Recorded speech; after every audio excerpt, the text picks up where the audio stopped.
Okay, guys. Today I'm gonna teach you how to run. If you think you know how to run, you're probably wrong. I've been wrong for so many years. Okay, first of all, stop wearing shoes with heels. Humans aren't meant to run with shoes on, especially shoes with heels. I'm talking about drop. You have to get a zero drop shoe if you want to learn how to run. Look at Usain Bolt. Look at sprinters' shoes. There's nothing to them. Watch Usain Bolt run in slow motion. His heel doesn't even come close to the ground. If you want a zero drop running shoe, there's lots of options. Like Merrell has some, blah, blah, blah, blah, blah. But I would suggest Ultra and not their road shoe. Stop running on the road. It's the dumbest thing ever. You're going to get shin splints. You're going to fracture your feet. Also, you're not going to build up many different muscles that you need for running. Humans are meant to run in the wilderness on paths that we've made from walking around and shit. Anyways, so I'm going to show you some other stuff. So basically, I've been putting this video off for a while because this video is a game changer. Human beings are meant to run hundreds of kilometers within 3 days. Look at ultra marathon runners. They run like 125K over 3 days. Like, it's ridiculous. Most people don't even know that.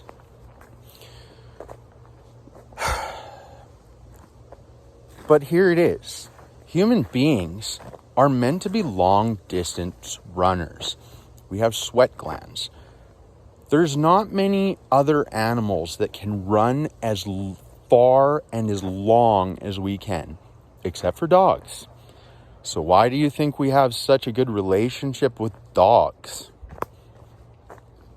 And dogs are good at hunting too. Next thing. Okay, first, remember, your heel should never touch the ground. Never. And I have flat feet. Let me tell you, I bought into the whole, get arch support, get a big cushy heel. No, you're still going to get shin splints. Think about it. Tell me which animal in the animal kingdom runs with their heels touching the ground. Not even kangaroos, right? And then you're like, oh, animals don't have heels. Well, I guess we could say an elephant. An elephant, I suppose, doesn't walk on his toes or his forefoot. But he doesn't have... elephants don't have a forefoot. Yeah. Okay. What else do I got to touch on? Okay. Here's the other thing about humans. We don't have tails. Because we don't need them. Because we have arms and fingers. We essentially have two tails. And if you're running, jogging with your hands to the side like everyone else and just going... Think about that. Think about jogging in general. It's literally just jarring your body the whole time. What other animal runs and like jolts their body when they run? None. Okay? There's a reason for that. It's because they don't have a neocortex to make them make bad decisions. Right? We're just making bad decisions. We invented shoes with heels. First of all, we invented shoes. I mean, it makes sense for like the winter, I suppose. But even still, indigenous people, and we used to, just wear like freaking leather and, fur on our feet. There were no heels.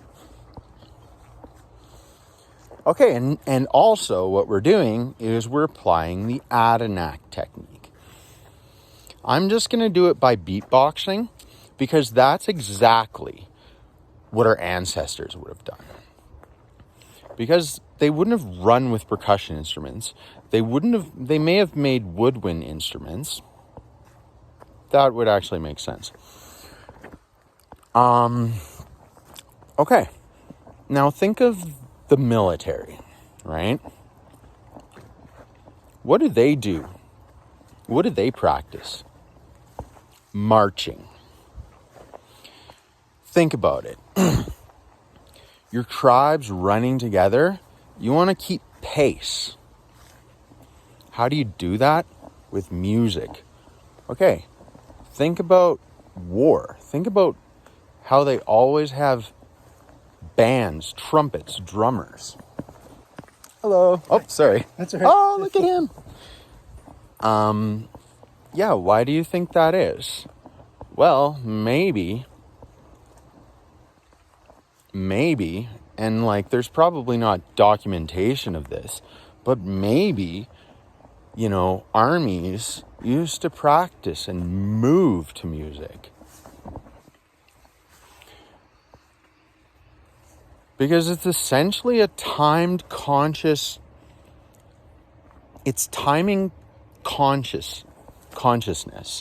or it's quantifying consciousness, which helps you understand the efficiency of the human body. Moving to music, right? Okay, without any more further ado, okay, hopefully this video works out okay. And I haven't been jogging in like, I don't know, 6 months or so. No, longer than maybe a couple years. And I haven't been practicing beatboxing much either, so I better spit out my gum. All right.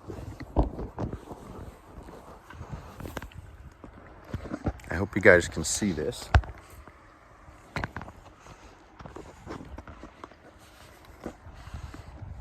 Okay. Not this.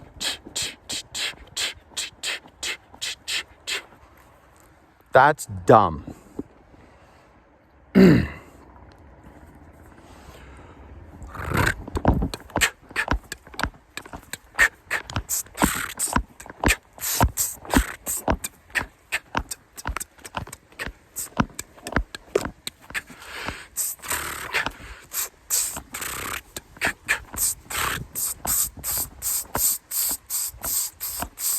See, so moving your hands in a circular motion takes impact out of your whole body, your legs, your back, everything.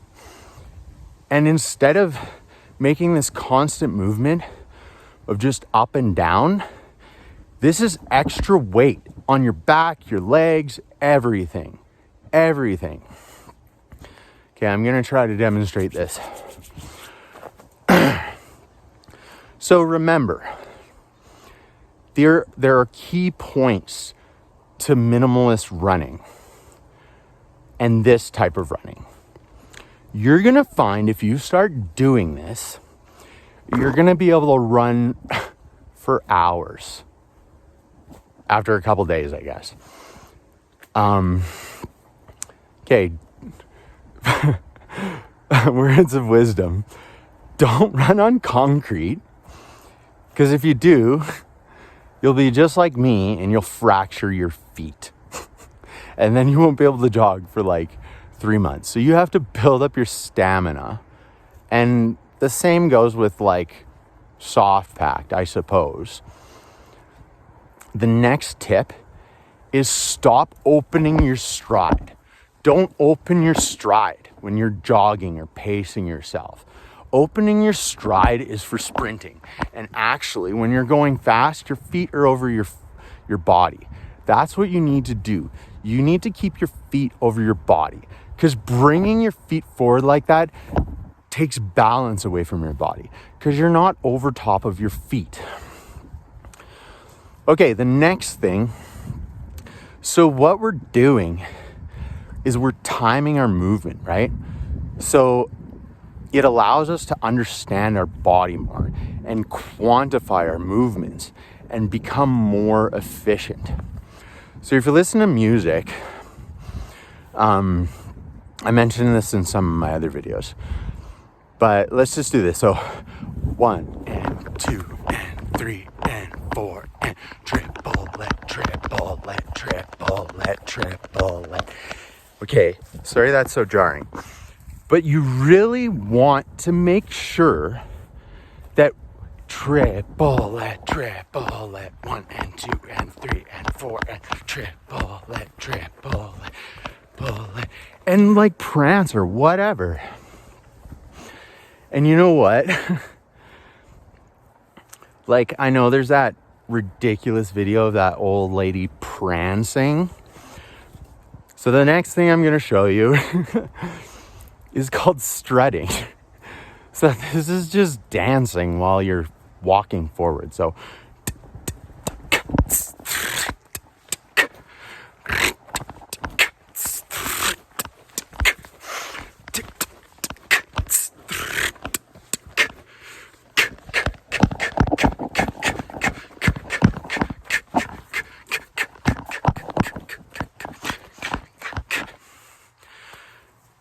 okay, if you do that, okay, you might not feel comfortable doing that on a walkway or whatever, but I'm telling you, strutting or prancing is actually the best frickin' exercise on planet Earth.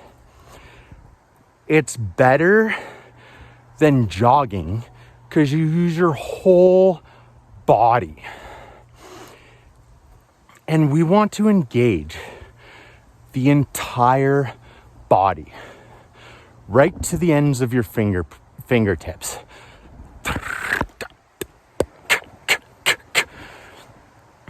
Because you can Google this, but precisely timed movement increases synaptic response in your brain, which stimulates your nervous system. Okay? These are all really good things. And this is what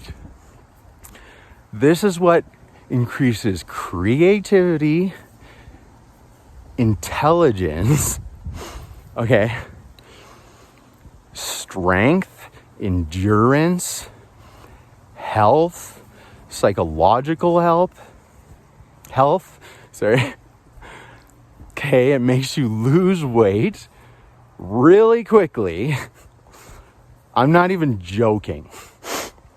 So fast, and you'll get in such good shape so quickly. And you know, you don't have to be in good shape to do this. Like, think, all you have to do is make sure your timing is precise. Okay, and circles are good. Circles are good.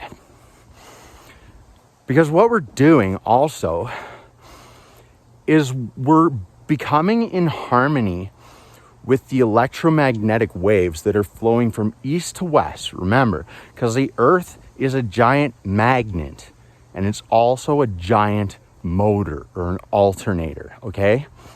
It creates magnetic lines of flux. It creates electromagnetic waves. So what we're doing, if we're jogging like, right?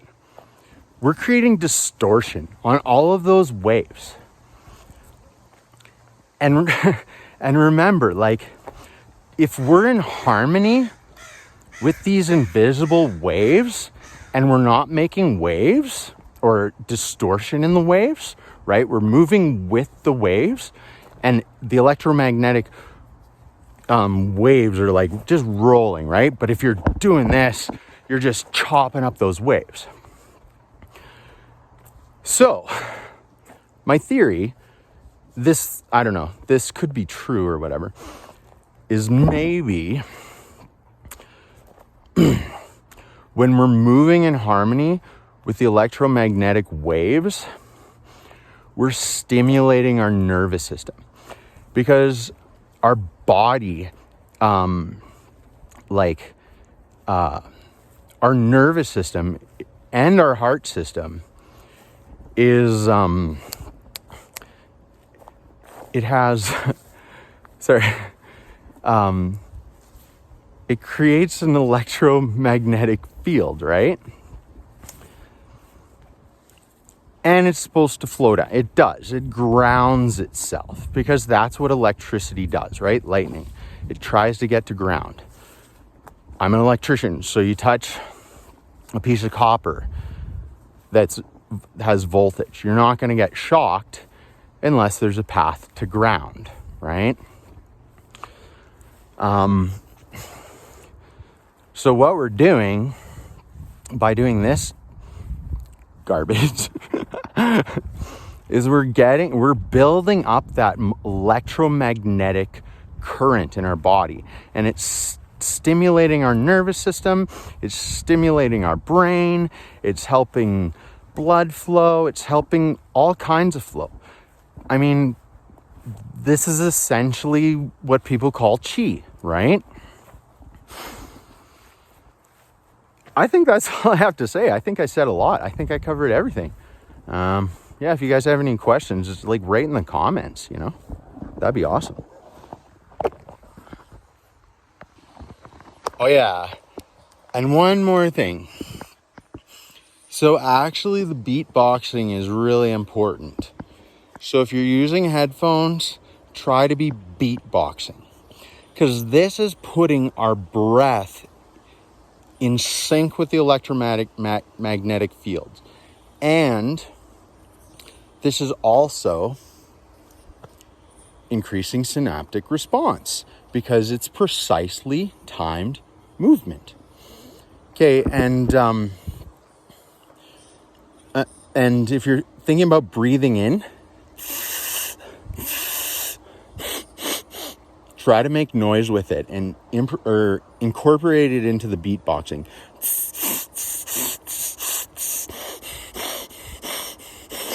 And you know what? If you're not feeling comfortable with any kind of beatboxing, just breathe rhythmically and make sure it's in time. Not sloppy.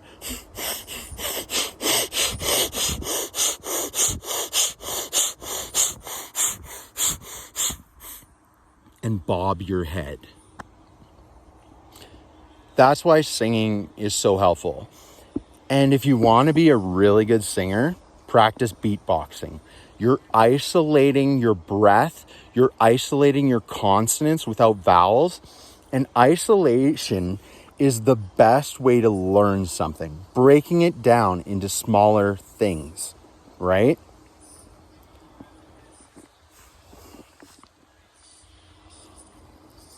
Yeah, so if you're ever listening to music and you don't want to seem ridiculous, do what all the rappers do. And be serious about it. Stretch your neck fully. So when we're trying to be rhythmic, we want to extend everything fully. You want to feel that stretch in your fingers and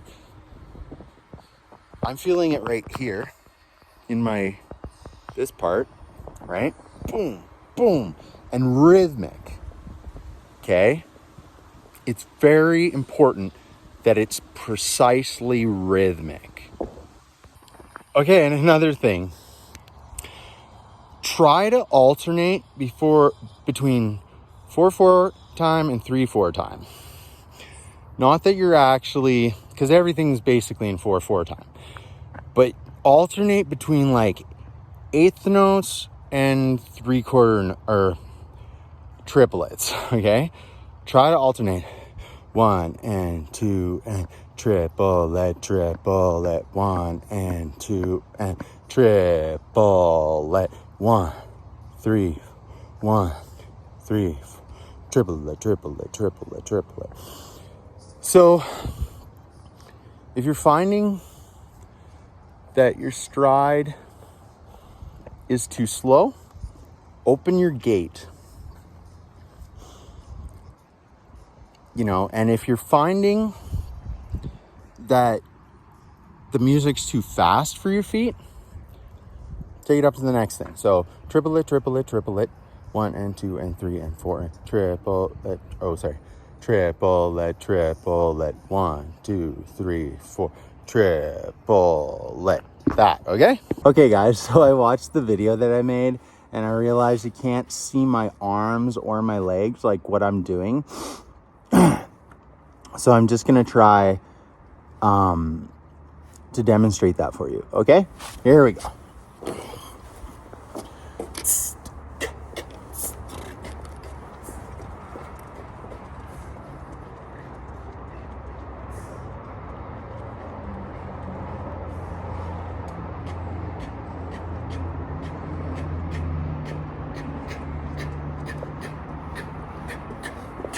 And then strutting.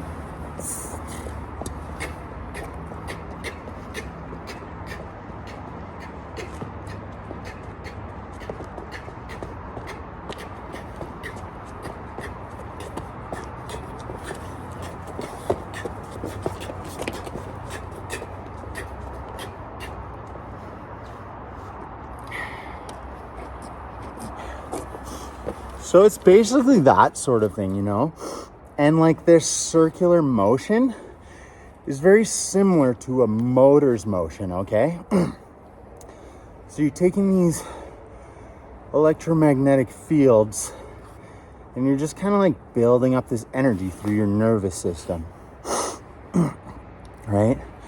And you're getting in sync with the magnetic lines of flux or the electromagnetic waves of the earth. So just try it out. Remember, try to make your rhythms precise. I mean, people be like, oh, dancers are dancing all the time. Why don't they experience this? Well, honestly, a lot of dancers actually aren't that rhythmic. I mean, you watch like a lot of top rock or break dancers, they're not really rhythmic. They really get into just like spinning and doing acrobatics, and they're really mostly judged on how difficult their acrobatics are. So they're more like gymnasts. And even like figure skaters, they're not that rhythmic. They're more melodic and lyrical. Same with ballet dancers. They're not very rhythmic. Even when they're on, what do they call it? On toe? No, that's not the name. On point. Even when they're using point, they're not that rhythmic. Though recently, some ballet dancers have been getting more into like hip hop and using point on hip hop. And that's a little bit more rhythmic. But their teachers are not going to be like, this is not rhythmic enough. They're more like, oh, how's your form? Are your toes pointed? Like, are you doing all the moves at this time? See, that's the problem with, even as a singer, improvising music is so much easier. You have way more control of your rhythm. Like for me, to make a recording that's improvised literally takes no time, just as long as the song is. I don't have to edit anything. If I'm trying to make a recording of like a song that I've heard before and using a backtrack, it is so much harder. It is so much harder. You're trying to sound like the original artist because everyone's expecting you to sound like the original artist that they've all heard. They want you to use the exact same rhythms.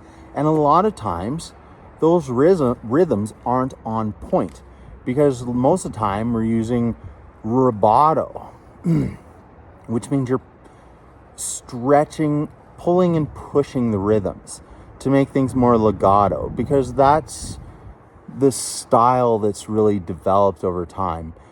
Percussion is more precise, and then you have your whole orchestra, and they need to be more precise. But the soloist is more legato, more melodic, more rubato. So you're not really engaging this technique. Sorry, I had a point that I was going to make, but I lost it. Anyways, yeah, I hope this is more helpful. Yeah, I mean, I really hope that you guys try to implement this technique. But I'm warning you.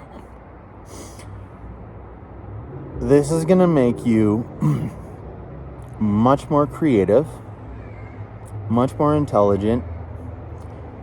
You're going to get in shape so fast. You're not going to need as much sleep. You're not going to need as much food. And at the beginning, see, everyone thinks, oh, creativity, I want some of that. It's not as fun as it looks like. Increasing your creativity and your intelligence alienates you. You start to see the world in a different way than other people. And other people hate it. They absolutely hate it. I'm telling you, people frickin' hate creative people. We alienate them. We put them in mental institutions. We put them in jail. They end up on the streets. They end up addicted to drugs or alcohol or cigarettes, everything. Because they feel so alienated. Because people don't get them. Like, look at any creative person in history. Like Albert Einstein. Completely crazy. His autobiography doesn't talk about it because he doesn't want to talk about it. I mean, every creative artist, like, do you think it's easy being creative and being, like, special? No, it frickin' sucks. The best thing for you is to fit into society. But our society is broken. It's absolutely messed up. Like, people are killing each other for no reason. We have the technology and the resources so that no one has to fight over anything. I mean, if we embrace socialism and blended it with capitalism, like, our planet and our people will be so much happier. And trust me, if we get enough people to implement this technique and they start to see the results, they're actually not going to survive, because we're going to have a massive advantage over them. And they're going to have no choice but to join us. Like, actually, they're literally just going to be like, they're not going to be able to compete with us. It's going to be impossible for them. And if we implement this technique, and if people start using it, other people will follow. And, like, seriously, we could turn this planet around in no time. In no time. Like, I'm telling you.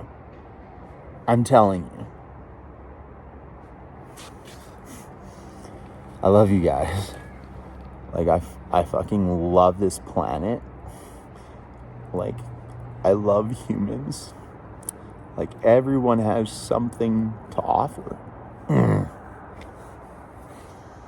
I'm tired of seeing all this shit that's happening. I'm tired of it.